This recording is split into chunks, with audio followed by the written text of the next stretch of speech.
Hello, everybody. Today, I want to ask the question, how is Wendi Adelson doing? And how are the Adelsons doing, including Donna Adelson, Harvey Adelson, and Wendi Adelson, after listening to Charlie's jail calls that most of them were a part of? Donna knows what goes on these jail calls. So does Harvey. Wendi might be hearing for the very first time what her family actually thinks and the shade that they are throwing to her every week. The week before Donna was arrested, up until Donna was arrested. So I want to go over in the middle of this video some of the things that I have caught up to that are the most shocking to me in these jail calls between Charlie, Donna, Charlie and Janice, and Charlie and Bree. Most of the shocking things are between Charlie and Donna, in my opinion. But they also have to do with Wendi. So this is new evidence. This is exciting. But to me, the thing that I find the most interesting is that Charlie is talking in hypotheticals and he is not fully going full on rage mode towards Wendi. He's definitely pointing out the things that hurt his case, the things that convicted him had a lot to do with Wendi, including the TV code, including the drive-by, including the book, which I wanted to read to you all some things from Wendi's book that they did not even share. And I also want to do a call to action. Any of you who've read the book, please drop the page number and the line that you think is the most incriminating, and we should continue to do this. But I just want to do a shout out to any of the prosecution. You could just look in the footnotes, and any chapter that's titled Lily, right here in these footnotes,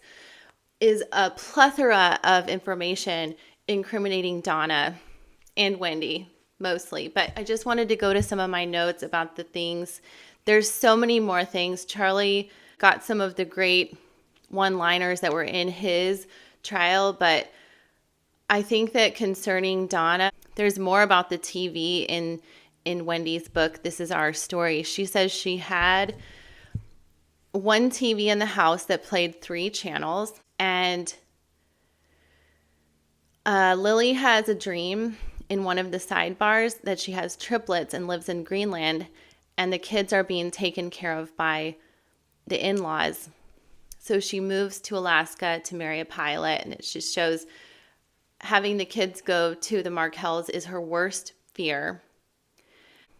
On page 96, she talks about, in the third person, murdering a husband.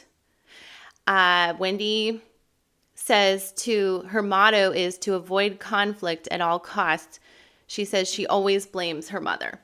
So I'm going to be working on finding the page numbers to these quotes and maybe doing another pop-out video. But if you own this book, just please write page numbers if you find interesting things. And she also throws shade at her mother-in-law by saying she doesn't want to be referred to as Mrs. Stone.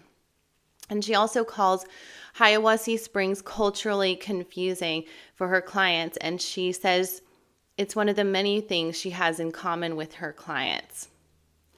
And also she talks about being able to understand Stockholm Syndrome from the women who are being trafficked. We know that in these wiretaps, Donna does admit to reading the book, but then she sprinkles in that she doesn't remember much about it. But there was a lot of accusations of subtle abuse accusations. If you read the book, you've definitely read these quotes and you understand.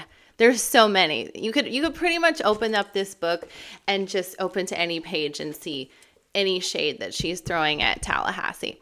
So I'm going to go ahead and send it to some of my most shocking parts of this tirade where Charlie is going off on Wendi, which I think will be very shocking to Wendi. And it's very shocking that he's kind of talking in the third person, and it's not really confusing. His anger seems very justified at Wendi. His conviction had a lot to do with evidence concerning Wendi. So I don't believe for 2 seconds that he's got Wendi's back. And just as a side note, looking at Charlie's jail logs over the past year, she has not called him one time. I doubt she's even hopped on the phone to talk to him. So he's putting this all together, and noticing that she didn't really acknowledge him in the courtroom. And all these things are kind of piling up in his brain. So he feels justified in lashing out at all this evidence. And why did she drive by the crime scene? Why did she write this book? So let's take a look at some of the things that I noticed in this conversation between Donna and Charlie, I believe on the 7th. Hello, everyone. I'm just going to share some of the most shocking quotes that I found in this phone calls that really stuck out to me, where Charlie goes off on Wendi and all of the evidence concerning Wendi that seems to be that he believes that his conviction was, kind of the nail in the coffin was Wendi's evidence. I just want to share some of the quotes that just stood out to me. And these are kind of in no particular order. I really try to get the words right because I know that there's kind of a game of telephone going on with things, and I just want to get these quotes right from him. And I know that these are kind of hypotheticals, and he's kind of talking in the third person as though he's the jury sometimes. So it's kind of confusing, but let's just go over the things that I found the most interesting. So Charlie says, she knew this move was going to happen. She even wrote a book about it. Hiawassee Springs was a small stop on our way to the civilization, meaning Miami. That one seemed to kill him. And it was a great quote for the prosecutors to pick out. He said, it's kind of creepy that she wrote a book about it and put that line in there. She should have left that line out of the book. It sounds like she is foreshadowing for a future event. Well, she made it sound like that now. That's what Donna said. He goes on to say, she wrote the book about 2 boys and the husband was an English professor in the book. That seemed to really nag at him that this book was written about Wendi. She said it in the About the Author section. Donna says she read it ages ago. And then Charlie says, Kaplan goes, she had to drive by the crime scene. She couldn't help herself. Do you know what that looks like? That right there is 1 in a million. That she goes that day, at that time, by the street, at the house, and she wanted to make sure the job was done. She doesn't usually take that route, and she took the route. She did a 3-point turn there. That's right, Donna said. The fact that she put her effing car there on that time, on that date. People are going to say, no way that she shows up there with that type of knowledge. She must have known. She must have been involved. The Bullet Bourbon got squashed because of the email.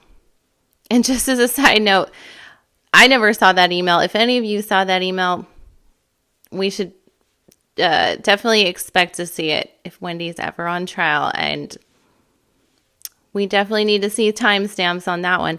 Anyway, and Donna goes on to say, it's insane. And Charlie says, if it smells like SHIT, it is SHIT. What are the chances on God's green earth that she goes out of her way to drive past that street on that day? And Donna says, it's crazy. It just is. 5 miles out of her way, being in the wrong place at the wrong time. What are the statistical chances of her driving by that scene at that time and not being involved? Donna says, it's crazy. It's true what happened. It's crazy. It's true. It's what happened. I'm asking, what are the chances driving by the crime scene with no knowledge of anything going on? Donna says, made a big deal. Why didn't she call the daycare? And then Charlie says, she thought a tree fell. That's what she's doing there. Harvey says, it's a coincidence. And then they go on to talk about the TV repairman and the TV joke. And Charlie says, I wish you would have said another object on planet Earth other than TV. And that's kind of a little Monday morning quarterback Charlie is saying to his mother, huh? And Charlie says, that's just creepy. And Charlie goes on to say it's creepy several times. And my mom had told me about that, and I hadn't heard this part yet. And I was just like, what? What is he trying to say by creepy? Let me know in the comments below what you think. And then Charlie says, "That's a nice slap in the face to Tallahassee." It sounds like she's writing the book about herself, giving the middle finger to Tallahassee. Showing up to the crime scene. And then he says, "Mounds of SHIT that had nothing to do with me, but it's enough to make you hate my sister and enough to make you hate my mother." And then he goes on and on saying that Georgia Kappelman took his words out of context. And then Wendi just laughed her way to Miami to make millions. And this effing bitch from Miami thinks she is so smart and took a big blank on me in her book. And I'll just leave it there. This shows a lot of anger and frustration that Charlie's feeling towards Wendi. Let's just hope that the prosecutor's office is reading more of Wendi's book, and I hope more of you put the page numbers of these quotes in the comments below, and we can get more quotes from Wendi's book and these very incriminating tirades that Charlie has on his jail phone calls.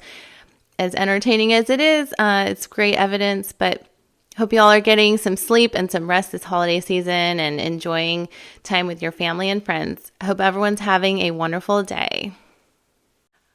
All right, everyone. Thank you so much for listening and liking and subscribing. Thank you so much for watching these videos. And I know we're all exhausted from listening to these wiretaps and the jail phone calls, but just know that justice will be done. I hope everyone's having a wonderful holiday season. And all of you creators who are downloading these jail calls, thank you so much. It's just such a great service, and hopefully more evidence to come, more new developments and more breaking news to come in this case, and justice for Dan Markel. Thank you so much for watching. Have a wonderful holiday season.